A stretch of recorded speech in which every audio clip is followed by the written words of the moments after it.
ముఖ్యమంత్రి గారు సభను తప్పుదో పట్టించే ప్రయత్నం చేయడమే కాకుండా ప్రధాన ప్రతిపక్షమైన మాకు కనీసం మైకు కూడా ఇవ్వకుండా క్లారిఫికేషన్ కూడా తీసుకోకుండా సభను వాయిదా వేసుకొని ప్రభుత్వం పారిపోయింది.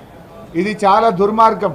ఇవాళ సభలో చూసినట్టయితే ముఖ్యమంత్రి గారు నేను ఈరోజు ఉదయం మాట్లాడుతూ బడ్జెట్ మీద మాట్లాడేటువంటి సందర్భంలో బడ్జెట్ మీద గతంలో మా ప్రభుత్వం అధికారంలో ఉన్నప్పుడు కేంద్ర ప్రభుత్వం 30,000 కోట్ల రూపాయలు అప్పు తీసుకోవడానికి 0.5% ఎఫ్ఆర్బిఎం అవకాశం ఇచ్చినా మా ప్రభుత్వం ఈ రాష్ట్ర ప్రయోజనాల దృష్టిలో పెట్టుకొని విద్యుత్ సంస్కరణలు అమలు చేయొద్దని, వ్యవసాయ బావులకు మీటర్లు పెట్టొద్దని మేము 30,000 కోట్లు వదులుకున్నామని నేను శాసనసభలో చెప్పడం జరిగింది. నేను ఈ విషయం మాట్లాడేటువంటి సందర్భంలోనే సడన్గా ముఖ్యమంత్రి గారు ఆయన మైక్ తీసుకొని ఆయన గారు గతంలో మీ ప్రభుత్వం సంతకాలు పెట్టింది, ఇగో మీ అధికారులు పోయి అగ్రిమెంట్లు చేసిండ్రు అని ఒక కాగితాన్ని చూపించి సభను సభ ద్వారా రాష్ట్ర ప్రజల్ని పక్కదో పట్టించే ప్రయత్నం చేశారు. ఈ అగ్రిమెంట్ ఎక్కడిది? ఇది ఆల్రెడీ నేను చెప్పిందే, ఆయన కొత్తగా వెలికి తీసిందేం లేదు. గతంలో ఉదయ్ స్కీములో కేంద్ర ప్రభుత్వము దేశంలోని అన్ని రాష్ట్రాల మీద ఒత్తిడి పెట్టి 27 రాష్ట్రాలను ఉదయ్లో చేర్చారు. అప్పుడు కాంగ్రెస్ పార్టీ అధికారంలో ఉన్న రాజస్థాన్, హిమాచల్ ప్రదేశ్ తదితర రాష్ట్రాల్లో కాంగ్రెస్ పార్టీ కూడా ఉదయ్ స్కీమ్లో జాయిన్ అయింది. దేశంలో 27 రాష్ట్రాలు జాయిన్ అయినాయి, తెలంగాణ రాష్ట్రం కూడా జాయిన్ అయింది.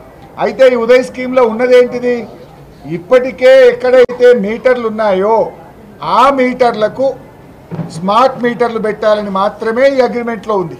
అది కూడా వ్యవసాయ విద్యుత్ కనెక్షన్లను మినహాయిస్తూ వ్యవసాయ విద్యుత్ కనెక్షన్లు కాకుండా 500 యూనిట్లకు పైగా కరెంటు కాల్చుతున్నటువంటి మీటర్లకు ఆ పాత మీటర్ల జాగాలకు కొత్త స్మార్ట్ మీటర్లు పెట్టాలని మాత్రమే ఉన్నది. కానీ ముఖ్యమంత్రి గారు ఏం సభను పక్కతో పట్టించే ప్రయత్నం చేసినారు. మీరు వ్యవసాయ బావులకు మోటార్లకు మీటర్లు పెట్టాలని మీరు ఆల్రెడీ సంతకం పెట్టారు అని ఒక తప్పుడు మెసేజ్ను పంపించే ప్రయత్నం చేశారు. ఇదేమో 2017 సంవత్సరం. ఈ యాక్చువల్గా కేంద్ర ప్రభుత్వం రాష్ట్రాలను అడిగినటువంటిది 9 జూన్ 2021.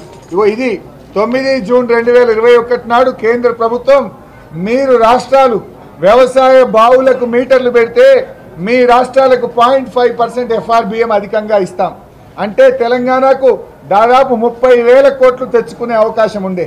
ఈ 30,000 కోట్లు మాకు వద్దు, మా రైతులు మాకు ముఖ్యం, నా గొంతులో ప్రాణం ఉండంగా రైతుల బోరు బావుల కాడ మీటర్లు పెట్టను అని మేము 30,000 కోట్లు 2021 సంవత్సరంలోనే వదులుకున్నాం.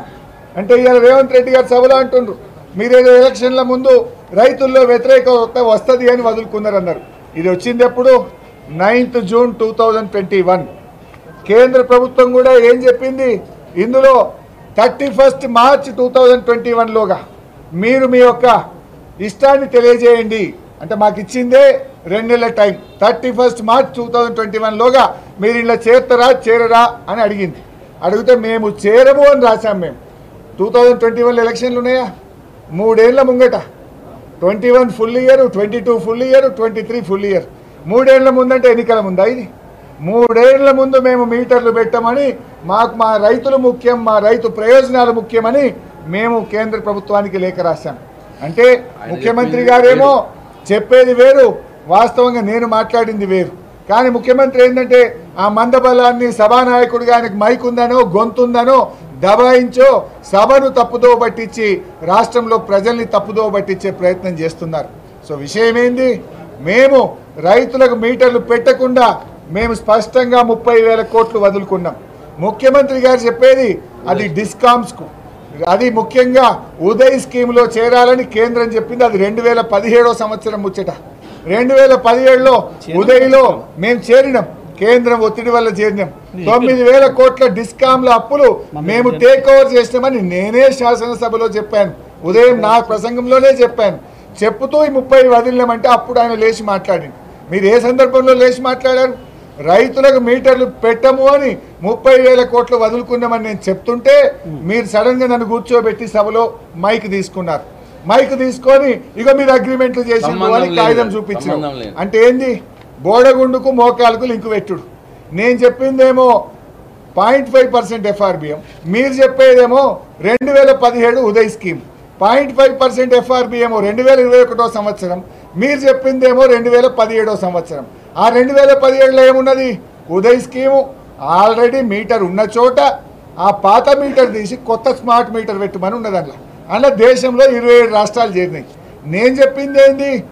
వ్యవసాయ విద్యుత్ కనెక్షన్లకు మీటర్లు పెట్టమని 30,000 కోట్లు వదులుకున్నాము అని నేను చెప్పిన.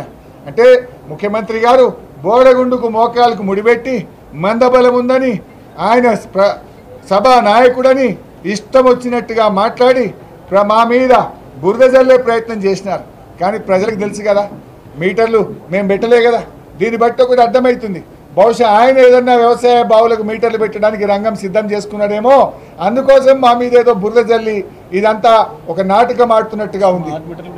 అయినా మేము ఆ స్మార్ట్ మీటర్లు కూడా పెట్టలే ఇప్పటిదాకా. మా గవర్నమెంట్ ఉన్నప్పటి నుంచి ఆ పరిశ్రమలకు 500 యూనిట్ల పైన కరెంటు కాల్చే పాత మీటర్ల కాడ స్మార్ట్ మీటర్ కూడా మేము పెట్టలే. 7 ఏళ్లలో అగ్రిమెంట్ జరిగిందేమో ఉన్న మీటర్ కాడ స్మార్ట్ మీటర్ పెట్టేది. అది వ్యవసాయేతర. వ్యవసాయానికి కేంద్రం మెడ మీద కత్తి పెట్టినా 30,000 కోట్లు ఆశ చూపినా వదులుకున్న చరిత్ర బీఆర్ఎస్ది, మా నాయకుడు కేసీఆర్ది. కానీ మీరు సభ ద్వారా ప్రజల్ని తప్పుదో పట్టించే ప్రయత్నం చేశారు. ఈ విషయాన్ని క్లారిఫై చేస్తామంటే మాకు మైక్ ఇవ్వకుండా సభను వాయిదా వేసుకొని పారిపోయినటువంటి ఈ ప్రభుత్వ తీరును తీవ్రంగా ఖండిస్తున్నాం.